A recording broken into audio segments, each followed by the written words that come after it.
सत्संगत जी, प्यार से कहना धन का जी। आज 76 निरंकारी संत समागम के पहले दिन, जहाँ सभी ने ये भाव संतों के श्रवण किए कि कैसे जीवन में जो एक माया से अगर जुड़ेंगे, एक सुकून अगर वस्तुओं को या परिस्थितियों को बनाएंगे, तो वो बदलाव तो आना ही है। और जो आज सुकून दे रहे हैं, कल वो एक परेशानी का कारण भी बन सकते हैं। तो कैसे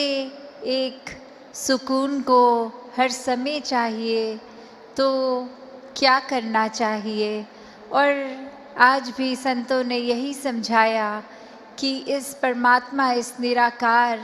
इस अविनाशी के साथ जुड़ना है,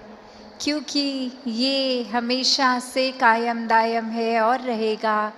इसके साथ कोई बदलाव होगा नहीं। ये बिल्कुल हूबहू जैसा है वैसा ही है, वैसा ही था वैसा ही रहेगा। तो ये परमात्मा के साथ अगर हम अपना एक पहचान करके पहले फिर इसके साथ प्यार के बंधन में रहेंगे, एक इसको हर समय महसूस करते हुए, एहसास करते हुए रहेंगे, तो फिर ये जीवन वाकई ही कोई भी परिस्थिति का मोहताज नहीं है। फिर तो हर समय ये आनंद, ये सुकून ही जीवन में है, ये शांति, ये कामनेस, ये ब्लिस, हर समय एक यही एहसास। फिर चाहे तन स्वस्थ हो या अस्वस्थ, एक ये सुकून मन का वैसा ही कायम दायम रहेगा। तो ऐसा जीवन संतों ने समझाया है कि ऐसा जीवन जीना एक पॉसिबल है। हर एक के लिए ऐसा जीवन जीना एक मुनासिब है। तो कैसे इसको जिए, तो बात वही कि परमात्मा से जुड़ के हर समय के सुकून में रहें। और अब अगर आगे सोचें कि ये ब्रह्म ज्ञान भी जीवन में आ गया, एक निराकार के एहसास में भी रहने लगे, सेवा सुमरन सत्संग भी करने लगे, पर एक मन का बदलाव अगर नहीं है, तो फिर ये ज्ञान भी मन में नहीं टिकता। और मन से जुड़ी हुई जो पहली चीज़ आती है, वो अहंकार तजना, वो एक समर्पित भाव, मन को एक अपने होने के इस एहसास से हटना होगा और इस परमात्मा के लिए हमेशा अर्पित रहना है, एक सेवा में अर्पित रहना है। तो ये सुकून यहाँ समर्पित होने के बाद जो मिलता है, तो कैसे समर्पण के साथ सुकून। तो अपने जीवन में जहाँ हम समर्पण की बात करते हैं, तो ये समर्पण कैसा समर्पण है। एक समर्पण सिर्फ ये तो नहीं कि कभी अक्सर जीवन में हम देख लेते हैं, हम कह देते हैं कि हमसे कोई सीनियर है, वो कुछ ऑर्डर्स दे रहे हैं और हम करते चले जा रहे हैं। अक्सर किसी ना किसी प्रोफेशन में देखा है, ऑफिसेज में या किसी भी सर्विस में, तो एक सीनियर का ऑर्डर मान लेना, या फिर कोई अथॉरिटेटिव पर्सन, कोई टीचर, कोई और इस तरह से जो हम पे कोई बात करते हैं और वो मान लेना, वो अक्सर ये रूप उसका समर्पण का नहीं बन पाता, क्योंकि ये रूप तो वो डर से है कि वो जो कह रहे हैं वो करना ही होगा, वरना नौकरी से निकाल दिए जाएंगे, वरना फिर कोई और इस बात की रेपकशन हो सकती है। तो एक वो बात मानना, वो हर प्रोफेशन में हो जाता है, पर मन वहाँ समर्पित नहीं होता। वो किसी भय के कारण या किसी और अन्य कारण से समर्पण होता है। तो यहाँ समर्पण होना मतलब एक दिल में प्रेम को रखते हुए प्रेम से समर्पित होना, ये प्यार से अपने आप को खोकर सिर्फ इस परमात्मा का होकर, ये समर्पित भाव मन का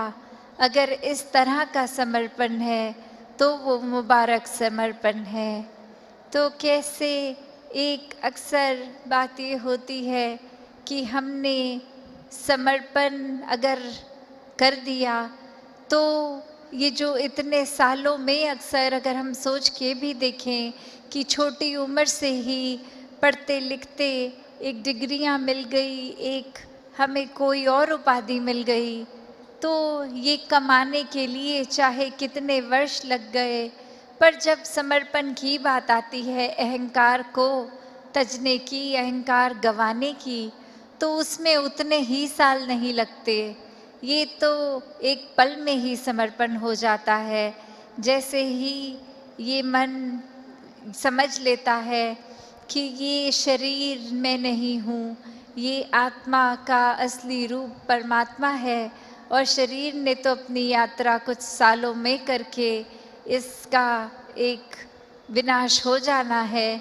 तो कैसे ये समर्पित जीवन जिया जाए जब तक जीवन है। तो बात वही एक कहानी के साथ तास अपनी रखना चाहेगी कि एक बार एक गुरु के पास शिष्य आता है जो काफ़ी सालों के बाद, और आते ही अपने गुरु के आगे 1000 सोने की गिनियाँ दे देता है और ये कहता है कि इतने वर्ष मैंने कामकाज किया और बात मन में यही आती रही कि आपके सामने आशीर्वाद लेंगे जब 1000 गिनियाँ पूरी हो जाएंगी, और आज ये बोरी भर के आपके पास ये समर्पित करने के लिए आए हैं और आप इसको कबूल कीजिए। वहीं वो गुरु वो लेकर सामान अपने शिष्य से कहता है कि ठीक है, तुमने ये दी, मैंने स्वीकार करी, और अब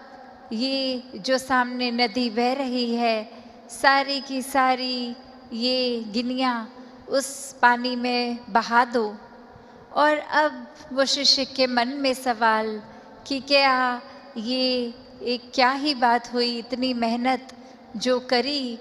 कि गुरु को देंगे और अब वो दे भी दिया, तो उसके बाद वो इसको अपने पास नहीं रख रहे हैं, वो इसको नदी में बहाने को कह रहे हैं। तो वहीं वो सवाल कि क्या फिर वो समर्पण था कि अगर एक क्या होगा अब उस वस्तु का, जिस तरह हम देना चाह रहे थे वो उस तरह अपनाई नहीं गई, उसको साथ तो कुछ और ही करने को कह दिया। तो वहीं ये ख्याल जहाँ उस शिष्य को आया और फिर वो अपने मन पे किसी तरह काबू करके, क्योंकि अब गुरु ने कहा था तो वो फॉलो करने के लिए किसी भी सोच विचार के साथ चला तो गया नदी किनारे कि ठीक है, अब कहा है तो ऐसा ही करना होगा। और वहीं काफ़ी देर हो गई और अब गुरु भी इंतज़ार कर रहा है कि ये इतनी देर से लौट के नहीं आया, इतनी देर क्यों लग रही है वो उसको वो सिक्के नदी में बहाने के लिए। तो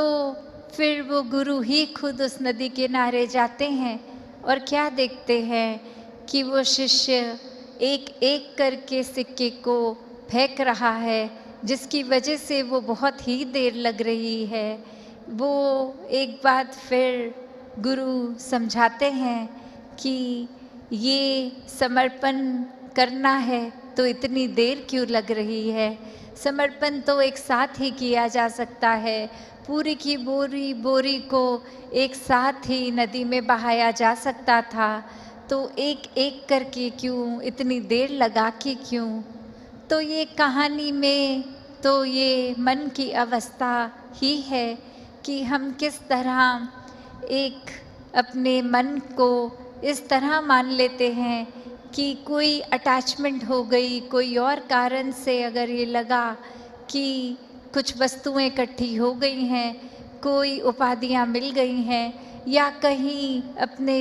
मोहल्ले में, अपने दायरे में बहुत नाम कमा लिया है, एक हमारा कुछ ओहदा, कुछ रिस्पेक्ट बन गई है, एक तरह के हम सेलिब्रिटी बन गए हैं, कुछ 2-4 लोग हमें जान गए हैं, तो ये एक इम्पॉर्टेंट होने का अहंकार या कोई और तरह का अहंकार ये मन में घर कर लेता है। और अब ऐसे अहंकार को फिर जब समर्पित करने की बात आती है, खुद को गंवाने की बात आती है, तो किस प्रकार फिर मन वो खेल कर रहा, कैसे फिर अगर समर्पण था तो वो पूरी तरह का नहीं था, वो उसमें भी मन मुताबिक ही एक कोई ना कोई इच्छा लगी थी। और जबकि समर्पित होना का मतलब ही यही कि निरीक्षित हो जाना, बिना इच्छा के, कोई मन में कामना ना हो, निष्काम रहे, एक अपना पात्र खाली करना। और वही बात कि भरने में तो देर लग सकती है, पर खाली तो उसी पल किया जा सकता है। तो बात वही कि कैसे हम उदाहरण देखें, एक गुल्लक का भी जो पिगी बैंक होता है, उसमें चाहे पूरा साल लगा के एक एक सिक्का करके उसको भरा जाता है, पर कैसे वो साल के अंत में वो मिट्टी की गुल्लक को एक बार बस ज़मीन पे पटक के तोड़ना होता है, और सारा इकट्ठा जो पूंजी की होती है वो उसी समय खाली हो जाता है। तो मन को भी इस तरह जिस समय निराकार से जोड़ लिया, उसी समय ये पावन पवित्र होकर एक अहंकार से दूर सिर्फ और सिर्फ समर्पित मन ही जहाँ अपना भी सुधार कर सकता है, हमारे जिनके साथ रिश्ते नाते प्यार है और जो एक हमारे लिए अजनबी हैं, जिनको अभी तक जाना नहीं, और ऐसा दायरा बड़ा पूरे विश्व के लिए, तो कैसे ये समर्पित मन ही मानवता की सेवा कर सकता है, एक इंसान बन के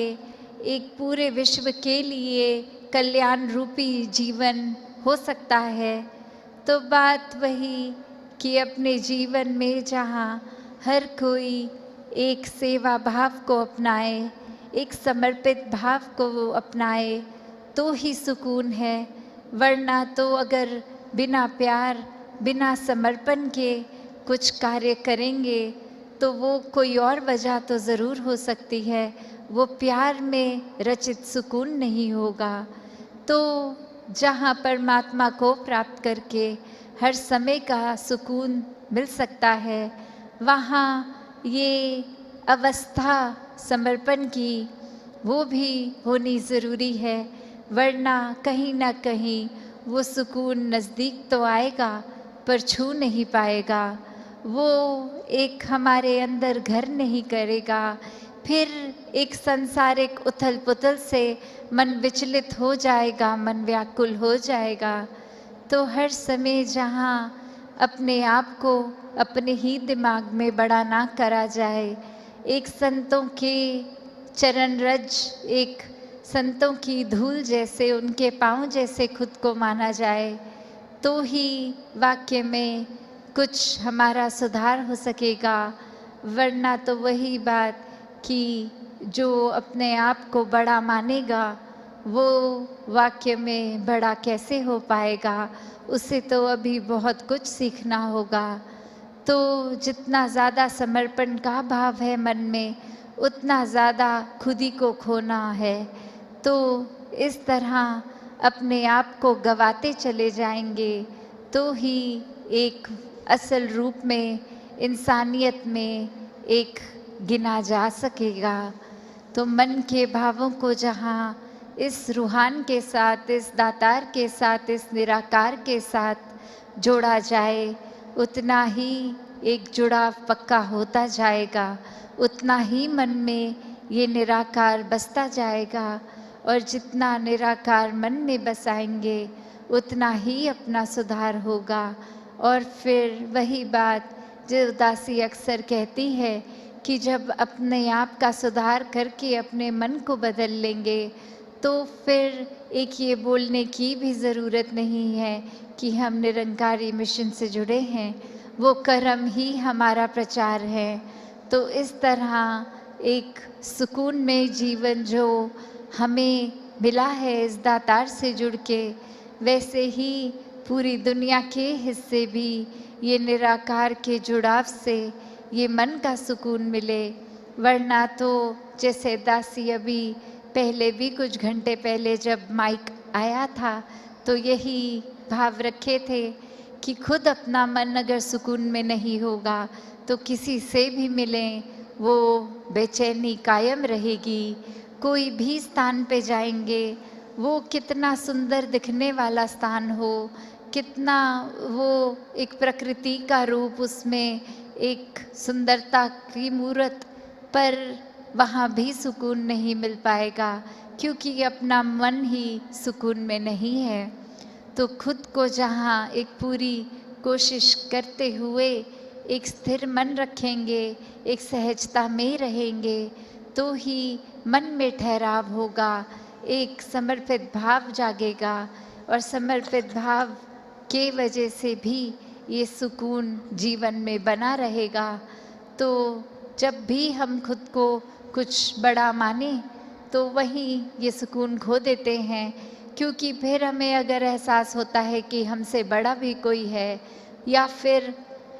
कोई हमने अपनी जमा पूंजी राशि से कोई सामग्री ली, कुछ और गाड़ी घर इत्यादि, तो जैसे ही किसी का अपने से बड़ा देखेंगे तो फिर मन व्याकुल हो जाएगा।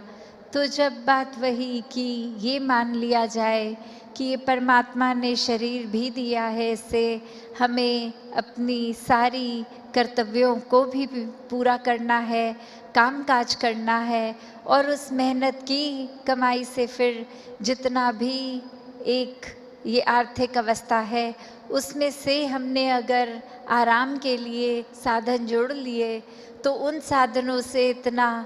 भी मन को नहीं जोड़ना कि आज हैं और कल नहीं, तो इतना मन बैठ जाए कि फिर सुकून खो दें, किसी और का अपने से बड़ा पाएं तो सुकून खो दें। तो ये सारी चीज़ें सिर्फ इस्तेमाल के लिए और सदुपयोग के ही काम आएँ। दातार हर एक पे कृपा करे कि सुकून जीवन में सबके भरा रहे, सेवा भाव, एक समर्पित मन, इस तरह का जीवन हर कोई जीता जाए। साथ संगत जी, धन निरंकार जी।